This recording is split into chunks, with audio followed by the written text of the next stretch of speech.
Like I said, Lego's house, Lego's rules.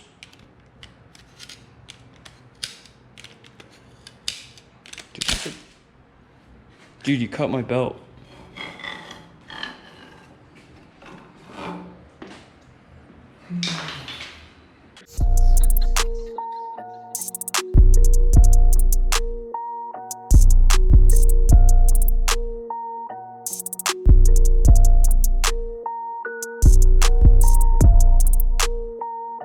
All right, guys, so I went with the TMF chain drive conversion kit. So it comes with their spacer. So if you see it right here, there's a little indent on this side. On this side, there's a little lip.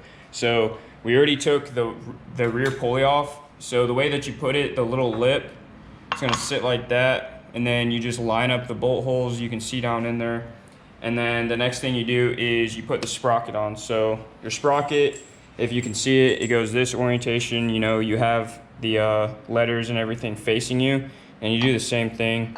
You just line it up, and then they actually send it with ARP hardware. So right here,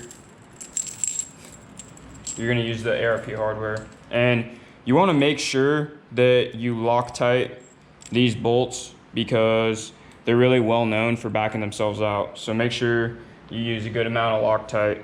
All right, I won't forget to use Loctite on this. So you're gonna do that. That was a lot. And you're just gonna put the hardware inside. And we're gonna do that for all of them. All right, guys, so what we're gonna do next is we're gonna torque the rear sprocket onto the tires. So what we're gonna do is we're gonna start out with 50 foot-pounds, and then we're gonna bump it up to 67 to 73 foot-pounds for the final torque. I'm gonna torque it. I'm not just gonna go in order. What I'm gonna do is I'm gonna go from this one, and then I'm gonna skip one to here, and then I'm gonna skip one to here, and I'm gonna skip one and go here. All right, and that'll make sure that it doesn't tighten uneven.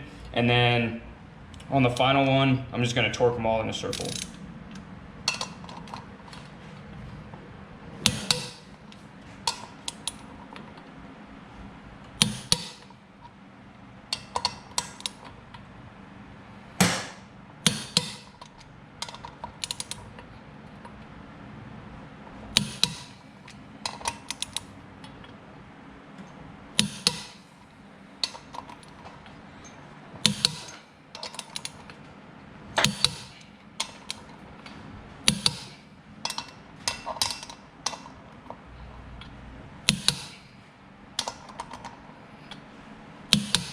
All right, guys, so after you torque it to 50 foot-pounds, it says to back off the bolts 180 degrees and then retorque to 67 to 73 foot-pounds. So that's what I'm doing right now. You see that? Just use this as a reference point. So it's facing that way right now, 180 degrees, boom, right? And we already did all these, so I'm not gonna do it again, but that's how you do it. Just use your wrench, whatever you're using as a reference point, 180 degrees, and now I'm good to retorque it to 67 to 73 foot-pounds.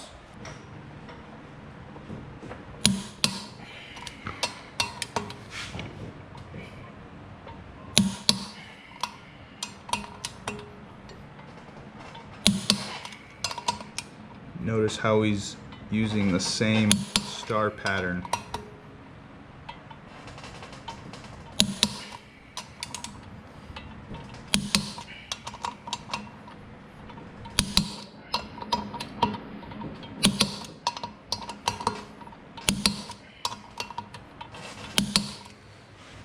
Yeah, so I just used the same star pattern, and then at the end, so I skipped one, so I went from this one, skipped that one, went here, skipped that one, went here, skipped that one here, skipped that one here, and then after that, I made sure I did all of them just to check, and they were all good.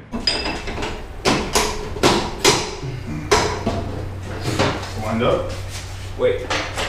Yeah. We'll never be able to do that again, ever. All right, guys, so like you just seen, we just put the axle back through. We got the tire completely on, show 'em, Rod.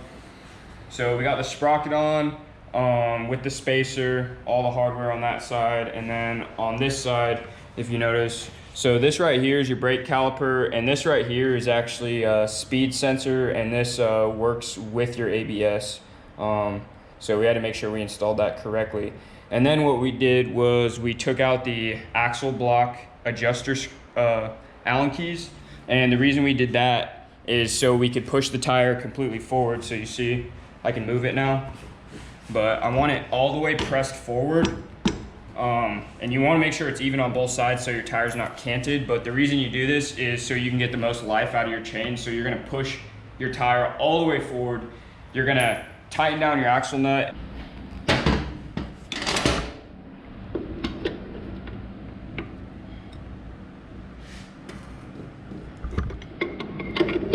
Now what we're going to do is install the front sprocket. So this is a PBI front sprocket. It's a 24 tooth. All right, so I got 24 up front and then 51 in the back. I heard that was closest to stock, and I want to try to keep this thing as close to stock because I do a lot of highway riding and I'm not trying to rip wheelies, so I'm not going to go with just like a huge rear sprocket. So that's the setup I went with. 24 in the front, 51 in the rear.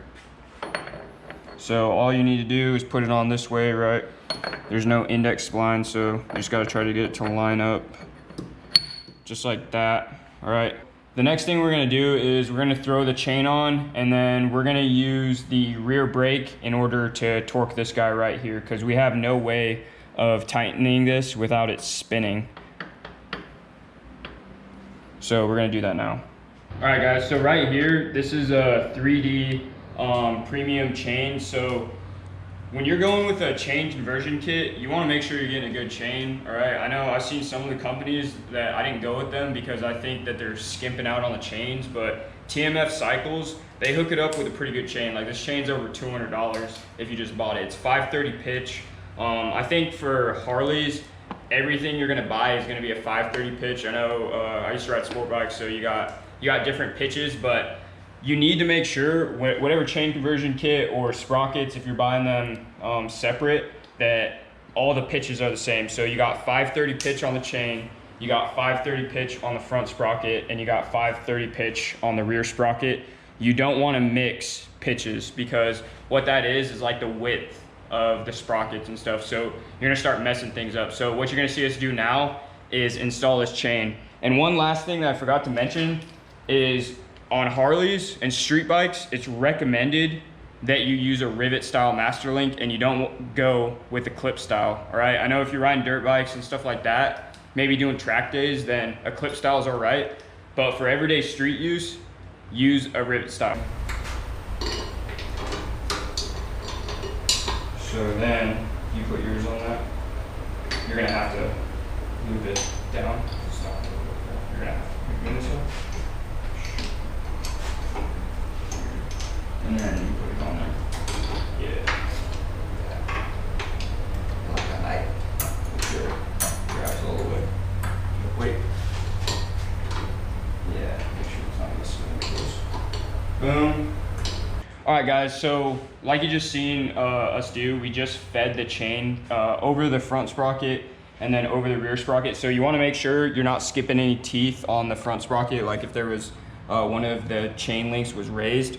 And then you want to make sure there's not a bunch of slack on the bottom, so it looks pretty good. And then here's the important part. So right here, you can see we don't need this link right here. So what we're gonna do is we're gonna knock this pin out, right? This is the pin, and then you got the roller right here. So you knock this pin out, and then this link, all these links right here are gonna come off. This is all just gonna be extra. We're not gonna reuse this right here. And then we're gonna feed the master link through here. All right, guys, so now I'm gonna show you how to use this Motion Pro chain breaker tool. So I actually did a lot of research about chain breaker tools. So if you're gonna get a chain breaker, pretty much all of them are the same. They're all break chains, but then when it goes to riveting chains, there's a difference between, you have two different types. You have a blunt nose, and then you have one that's like a hollow point. So this one will actually do both. So you need to ensure whatever chain that you're using, you get the right style riveter, because some of them will only do the hollow noses and then the other ones will only do the blunt noses, but this one does both. So this one has the hollow noses. So after we break the chain, I'll show you how to actually rivet it. So the first thing I'm going to show you is how to break a chain. So Motion Pro makes it super easy. If you can see right here, there's a B, and all you do is you line it up with break. And you have that piece down there, and then you have the piece up here that is just going to push out the pin. So you want it just like a couple millimeters inside of the actual piece that you're going to run down. And all I'm going to do now is I'm going to put it on the pin that I want to knock out, and I actually want to knock this pin out right here. So I decided, hey, I'm going to knock this pin out. What I'm going to do is I'm going to line it up on the back side.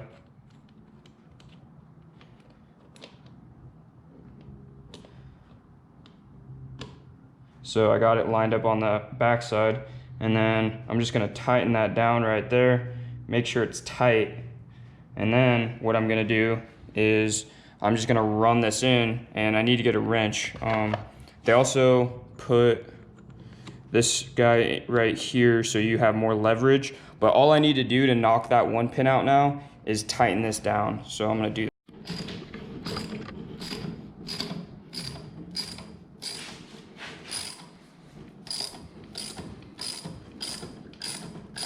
All right, guys, so you want to make sure that this is the master link. So this is a rivet style master link, and you can see this is what I'm talking about. So this has the hollow point noses on it. So when we press it on, we are going to use this attachment right here. This one is for the hollow point noses in order to spread them out. If this was the blunt nose one, I'd be using this attachment right here. So first thing you do, make sure you got the O-rings on. So I got the O-rings on. You're gonna put it from the back, so right there. Then you got this side, and all you're gonna do, back it out, put it through like so. All right, got that. Make sure you get your O-rings on this side, and make sure they're all in there. And then you're gonna take the other side of the link and you're gonna put it on just enough so it stays in place, hopefully. Maybe not. All right. All right, guys, so when you're gonna press the front plate on, this is how you do it. So if you look right here, you got press. So you wanna make sure that P is lined up with press, okay? Easy, easy peasy. And now what I'm gonna do is I'm gonna put the front plate on. And this might take a couple tries just because it might wanna fall off.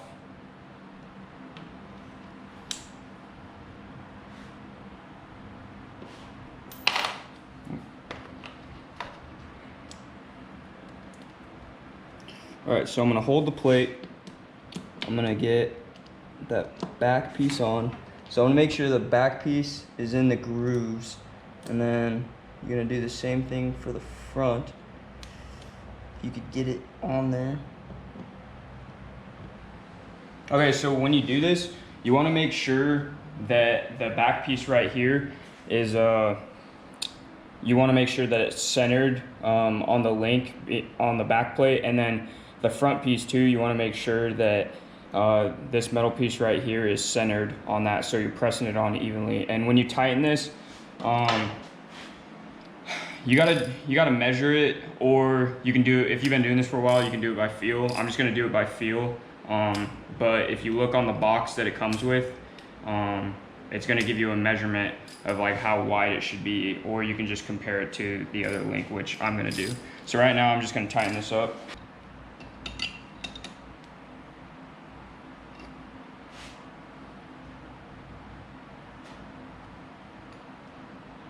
All right, guys, so when you rivet, same thing, make sure the R is lined up with the rivet. So you see that piece right there, and then I'm using this attachment on the top. So what it's gonna do is it's gonna push this pin in, and it's gonna expand the pin so this link cannot fall off. So you do one at a time, so you should only have to do 2 of these. So just expand it until you can get it up over that pin. So get it up over the pin that you want to do. Make sure that the back part is lined up, and then you have it on there. Now all I need to do is run this down, and the same thing.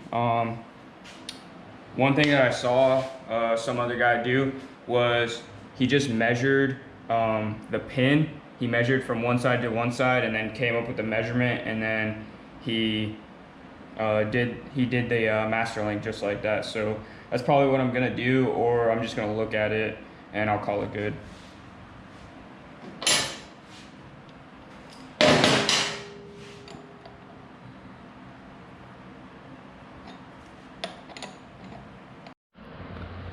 Alright guys, so if you see, this is a picture of one that has been riveted, and then this one has not been riveted yet. So you can see the difference. What you could do is you can measure the distance from this edge of the rivet to this edge of the rivet, and then compare the one that you riveted, and that's one way to do it. I'm just gonna do it by looking at it because I've done this a few times and I'm comfortable with that. Alright guys, so what we're gonna do now is install the main shaft hub nut. All right, so right here, we're gonna install this. What we need to do is put Loctite on it.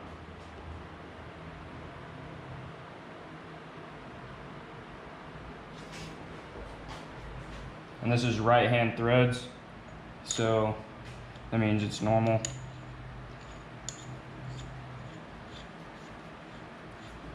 And what I'm gonna torque it to is 100 foot-pounds. And I'm gonna have Rod step on the rear brake, and I'm gonna try to torque it that way and see if I can get it torqued with him just on the rear brake.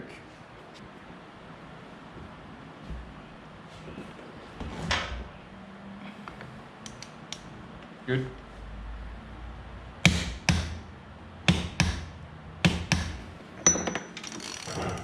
So what I just had Rod do, so we have the chain installed, and Rod, he held down the rear brake while I torqued the nut here, and we torqued it to 100 foot-pounds. So in the publication, it says torque this to 100 foot-pounds, back it off 1 full turn, torque it to 35 foot-pounds, and then what you do is you install your locking plate.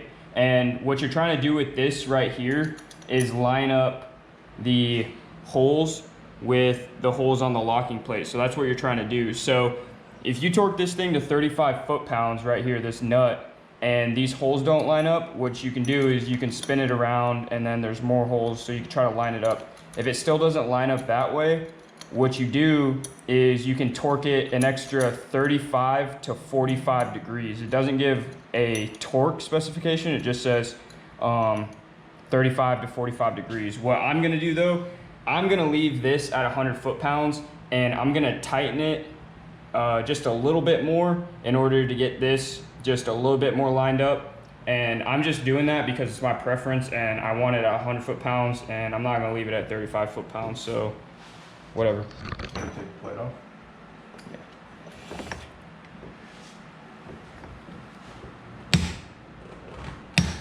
I wonder if that just flexed. All right guys, so we just torqued the Sprocket locking plate, and if you could look right here, we noticed that the stock locking plate doesn't quite fit the Sprocket perfectly. We probably could grind it down if we wanted to, but I honestly don't think it's gonna affect anything, so we're gonna roll with it. We torqued these bolts on the locking plate are torqued. The pub says 90 to 120 inch-pounds, so we went ahead and torqued those.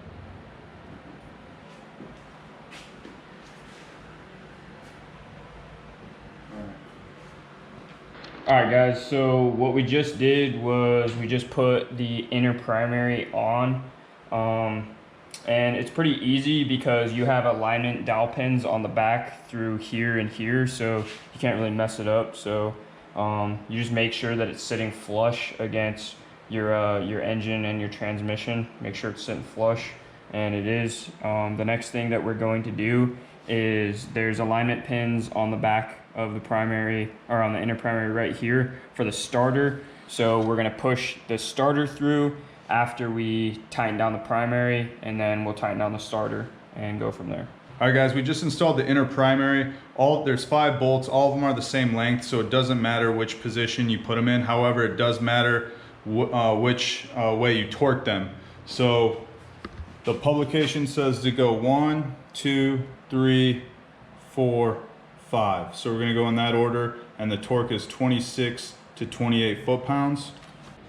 All right, so you guys saw that we torqued the inner primary, and then like Lego said, we had to push this starter through. So you had to push the starter gear through the primary. Now I'm gonna go over to the other side, and Lego is gonna show you guys. So our buddy actually made this tool for us, because if you've seen, we actually took the entire battery out along with the housing for the battery. We took it out because we didn't have an Allen key that was long enough. So this is a 1/4 inch Allen key, and we're installing the 2 Allen key bolts for the starter. So if you can see back here, it's kind of hard to see, but all the way back here is where the Allen key bolts go. There's one right here. This one isn't as hard to get to as the one back here, and this is what you actually need the tool for. So now we're going to tighten them. This is actually 2 tools that our buddy made. One for adjusting the clutch, and then one for installing the starter bolts. That's pretty dope.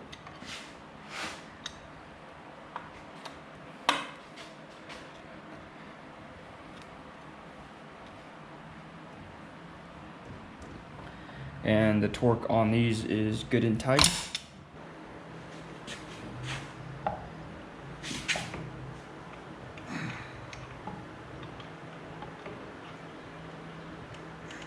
all right, so now we're gonna install the compensator bolt.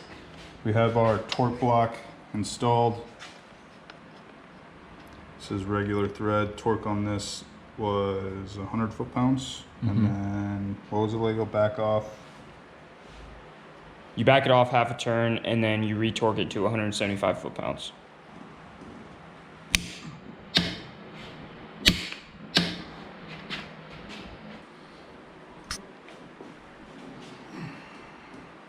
Good. All right, so now we're gonna torque it 175.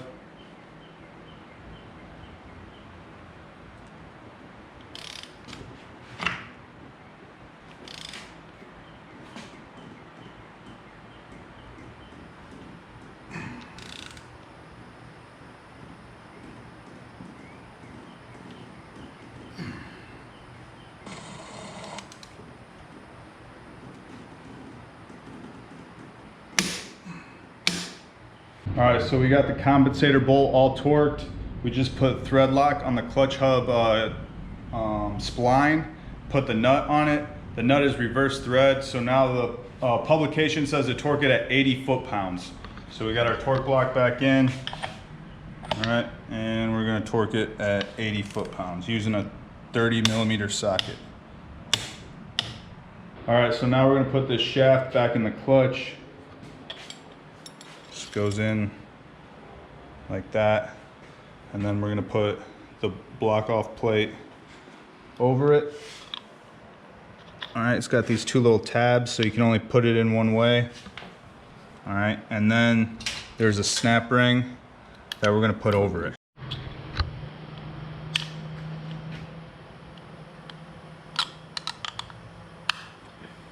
All right, guys, so now that we got the main shaft clutch hub nut installed, and we installed the retaining ring, you just need to make sure that it's seated all the way, right?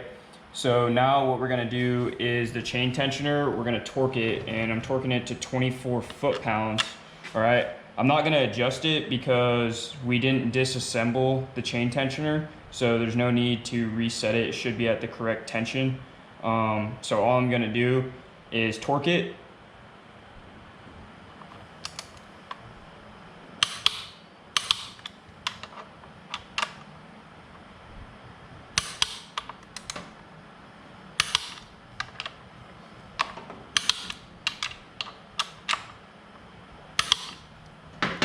And now I'm going to cut the zip tie and pull it out. And there you go.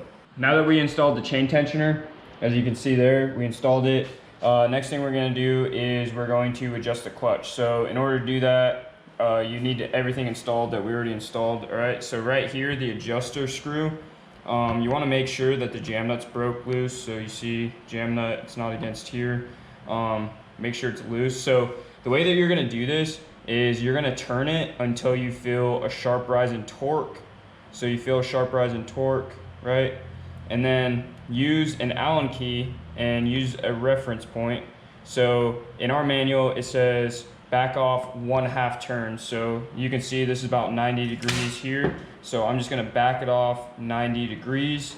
And what I would do now is tighten down my jam nut. And we actually made a specialty tool to torque this. So I'm gonna leave it there. And now what I have is our buddy, he took a 5/8 wrench and 11/16 socket, I believe. 11/16 socket. So we're gonna use that to tighten. So I'm gonna put that on there. And what I'm gonna do is I'm gonna hold the Allen key in place so it cannot move while I tighten this.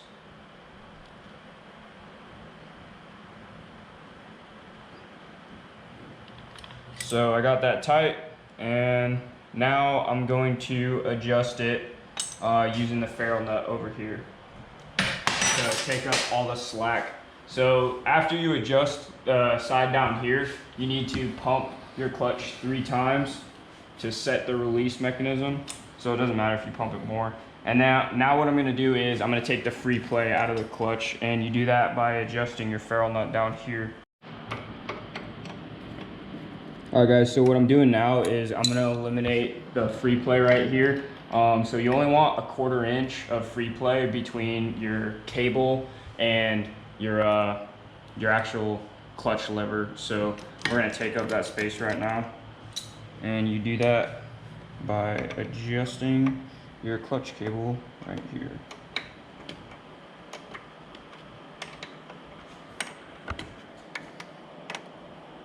All right guys, so once you get your clutch lever to where you like it, so everybody's gonna be a little bit different. Obviously, Harley gives their specified limits, but really it's up to you and to play with it and see what you like. After you get done adjusting it, all you need to do is run this jam nut down. There you go. Run your jam nut down. Make sure you hold your ferrule nut so it doesn't move, because you'll mess up your adjustment that you just did. And then you're gonna torque your jam nut while holding the ferrule nut still. And then you just run your sleeve back up.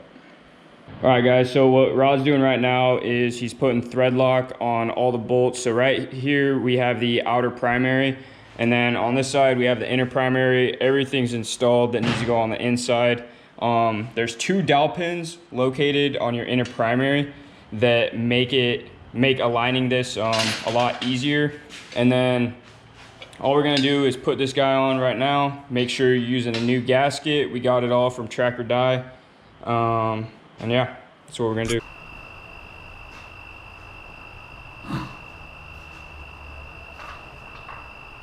Are you looking for the pattern?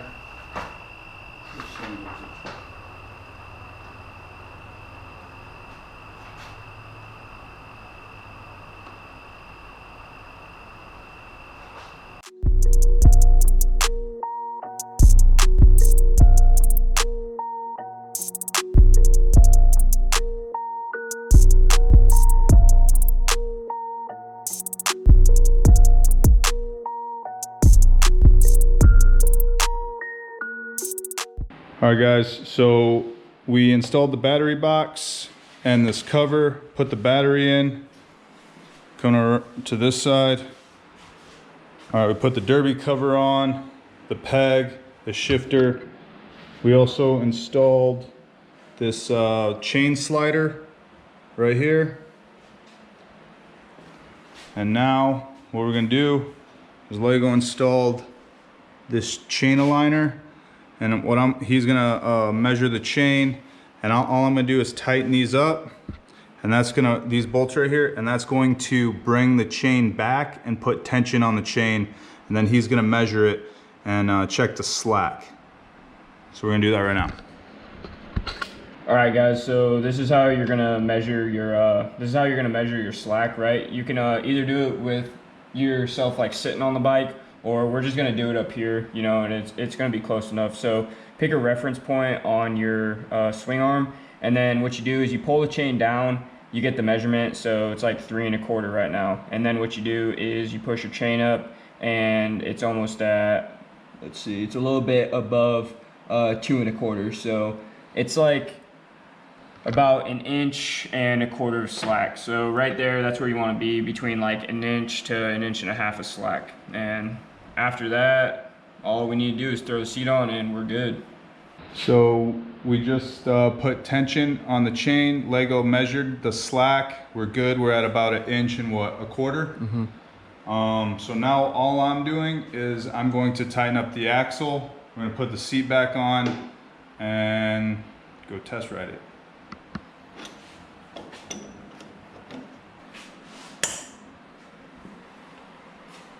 All right, guys, so after you get your chain all installed, there's only one thing that you could use, and that's some AMSOIL chain lube. Shout out to diesel oil guy, Adrian.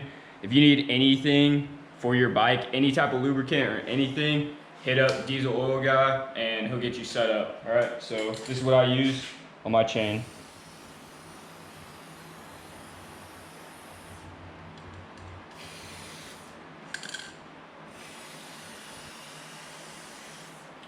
All right, guys, that's going to do it for the chain install on Lego's 2016 Dyna Lowrider S. A few things we realized that you should do when you order your chain kit. The probably most important thing is, if it's your first time doing it and you've never really messed with a chain before, you should probably order an extra master link just in case you mess it up. But yeah, besides that, I think it was a learning experience for me and Lego. I hope this video helps you guys out. Real quick, want to give a shout out to Diesel Oil Guy, sending us out the B-Twin primary fluid AMSOIL. If you need any AMSOIL, hit him up. Use Dyna Demos, 10% off. He also sent us the chain lube. So Lego will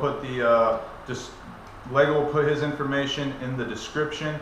But hope you guys enjoyed the video. That's going to do it for us at Dyna Demos. I'm Rod. I'm Lego, and I just want to give a shout out to TMF Cycles for providing an awesome chain kit. I'm really excited. They don't use a cheap chain for their chain kit, and I'm really excited about that. And I'm really excited to just get out and ride this thing. So that's going to do it. Make sure you guys like, comment, and subscribe. Thank you.